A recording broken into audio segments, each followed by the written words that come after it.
Hello students, I wish you a very best of your health and I like to begin my class. Today's class is a revision for Where There Is a Will by P. Sainath. Now, many a times already we have discussed, we have revised this lesson. So, it should not bring monotony or boredom to you.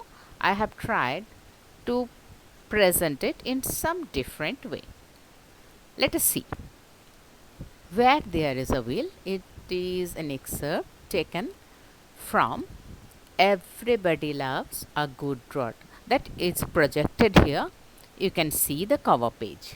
As I told you, if you see something, the images that always, it creates the best impact in your mind.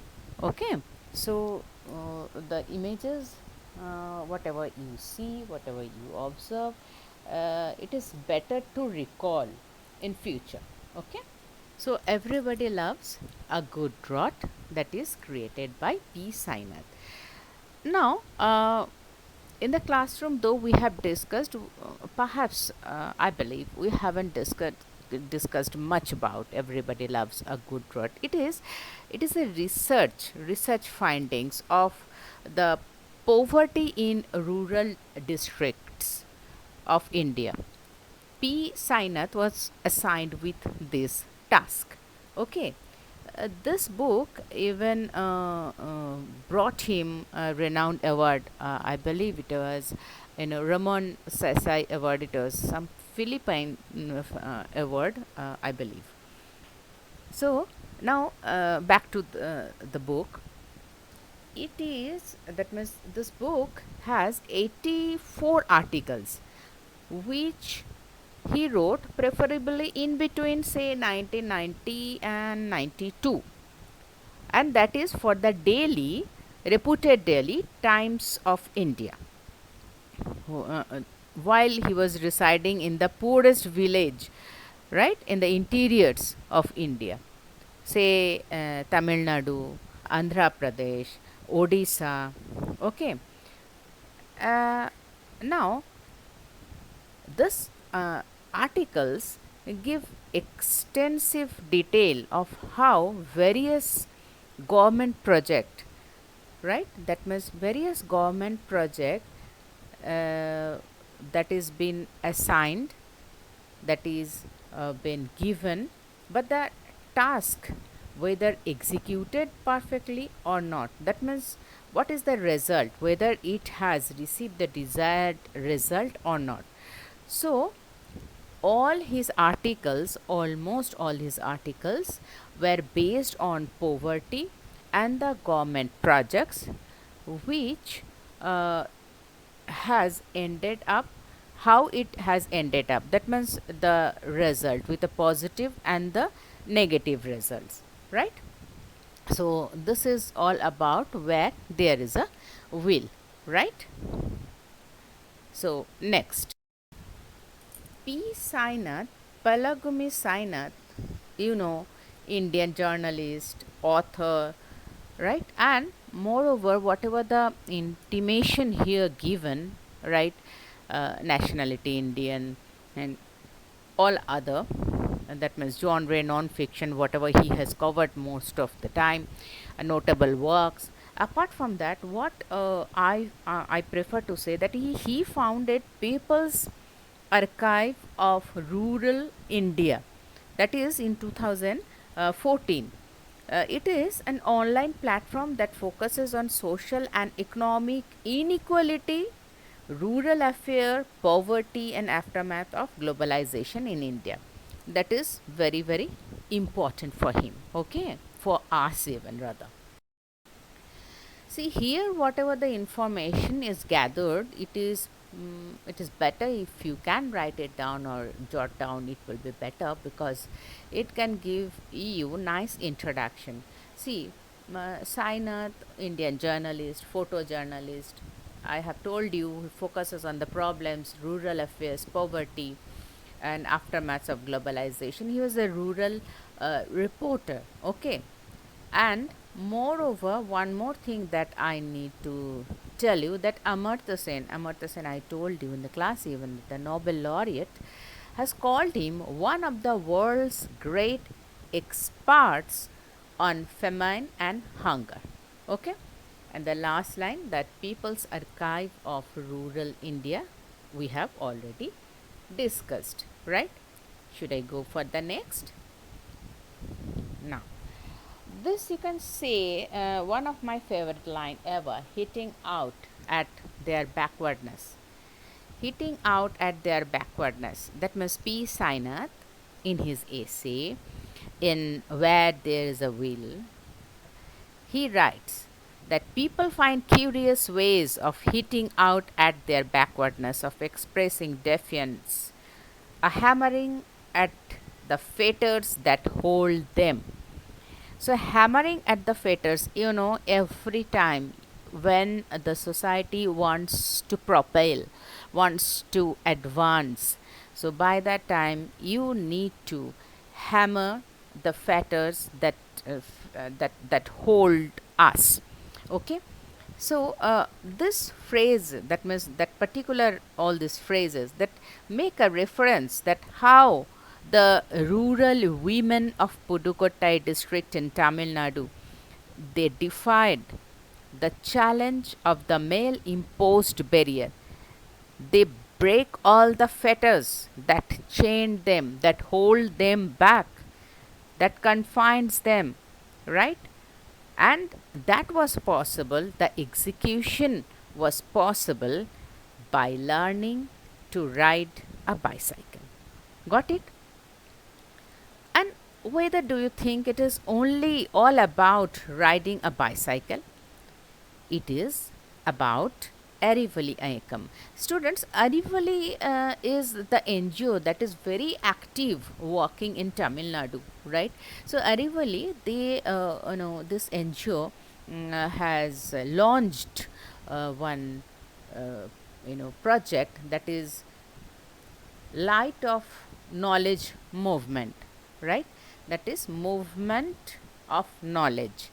Okay, so it is Arivali Aikam. When it was been launched in 1991, by that time it was practically, in reality, it was being executed by the former district collector Sheila Rani Chunkar.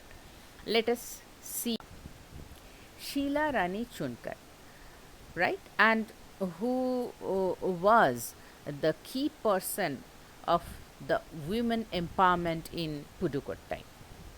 Sheila Rani Chunkar, who was the district collector of Pudukkottai by that time, she wanted, as a part of female literacy drive, she wanted to train female literacy activists. Why? So that literacy should not be stagnant at one place or few people who can reach out to their goal, right? So the literacy should reach women in the interior, right? Now literacy, it is kind of it sounds like personification, that literacy could reach. Rather, we should reach to the institution, isn't it, student? So what she exactly wanted, she realized that the women, they need to be mobile, as they are stagnant, they are chained, because they are always dependent on one or the other male members of their family. And this lack of mobility among them, it plays a big role in undermining their confidence, right? As because they are not free to move, it undermines their confidence. Got it? So therefore she immediately tagged mobility as a part of literacy drive. These two words are very, very important. If once you understand right? It will, walk like a zinc. So you will get, complete marks. See, mobility drive as a part of literacy drive. Both moves hand in hand, right? Naturally, literacy activists learned cycling first. That means literacy activists who are the new learner, okay, who are learning, they're the new cyclist even. So this inspired the new literates also to learn cyclist. This in turn inspired every woman. So not only whomsoever that they are the new literates, but whomsoever they are new literates, they are neo cyclists, and this neo cyclist inspiring all the women in the village, and in turn they are inspiring them to go for learning. Got it? So it's a continuous process. The literates, having become new cyclists, encourage every woman in the district to learn cycling, and by that way they are inspiring others for knowledge, right? And how this inspiration went on, you know, they deliberately arranged cycle training camps, voluntarily they involved to train the new cyclist, they inspire the new cyclist. There was one anthem, okay, to inspire the new cyclist. They just ignore all the filthy words, okay, and they moved on. So Sheila Reji Chunkat was the she became instrumental in cycling, and thus cycling becomes a social movement in Pudukkottai district. Got it? And not only it becomes a cycling movement, so it brought, more rewarding things for the women in Pudukkottai. Let us see. Embracing empowerment and independence, right? That is the best thing ever. See, student, I told you, as this female, they were living under the norms dictated by the male, by the society, and in a patriarchal society. So they, they were undermining their confidence. So here another thing works, that they were always dependent on the male members. They are not having enough knowledge. They are not one of the earning members of their family. So, uh, financially, they are not supporting their family, right? So, finally, they are not independent. Got it? So, here, cycling, brought a miracle to this rural women of Pudukkottai. Beside instilling a lot of confidence in rural women, it also helped them economically. Uh, a large section of this rural women got benefited, you know, what I say, economically, right? Financially, they got uh, independence here. See, in Pudukkottai, first of all, the cycling reduced the dependence on men, and then it helps a woman in collecting water, say water, a while they are covering a 4 mile stretch, okay, so they can cover that by the cycle, and it even it even the cycling has very definite economic implications. It boosts their income.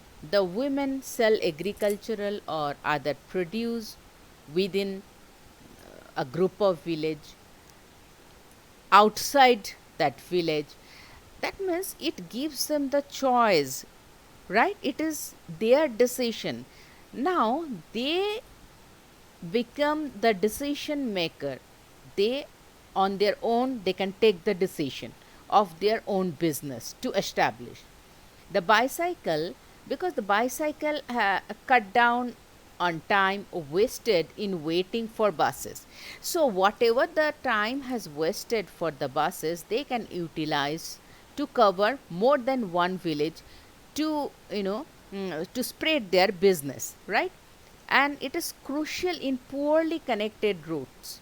Secondly, it gives more time to focus on selling their produce. Okay. Why? Because see, I told you that they need not to wait for buses, that when the bus will ply. So entire focus they can give now for their business to run. Then it enlarges the area that they can cover. Yes, definitely, because previously they were not equipped with a vehicle, so wherever, till where the buses ply, right, they can cover that till that place. Now they can stretch their area, as they can carry all their producers on their bicycle and they can ride on it, isn't it?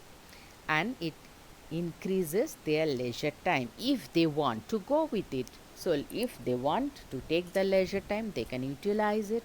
And if they don't want, if they want to go with their business more, they can do it. So I told you, decision making, right? Earning financially, they are getting the freedom. So it boosts their strength, their mental strength, their confidence, right? And it gives them the sense of independence. Okay. So all this happens because of this humble vehicle cycle, right? And why humble vehicle? I told you, the cheapest rate, the vehicle available is cycle, right? And then one more thing, that small producers who used to wait for buses were often dependent on fathers, brothers, and husbands. See, fathers, brothers, and husband, that is the male members, got it? And to reach to their bus stops. Okay. And here we can see that they could and they could cover only limited place, right? And they had rushed back early to tend their children and perform other chores because they are the part of the family, like fetching water, fetching all the provisions. Now with bicycle they can combine different tasks with nonchalance, right? They could carry 2 or 3 pots of water and the cycle back towards work or home. Cycling gave women self respect, freedom. So this cycle has become a metaphor of self respect, a metaphor of freedom, a metaphor of independence. Understand? That means it is not only the condition of financial matter, it gave them the freedom for the patriarchal society, from the male imposed society.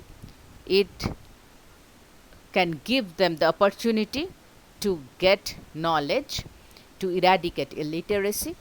It gives them the opportunity to have the financial strength and to become the active member of a family, right? So in this way, this cycling has boost up their confidence, right?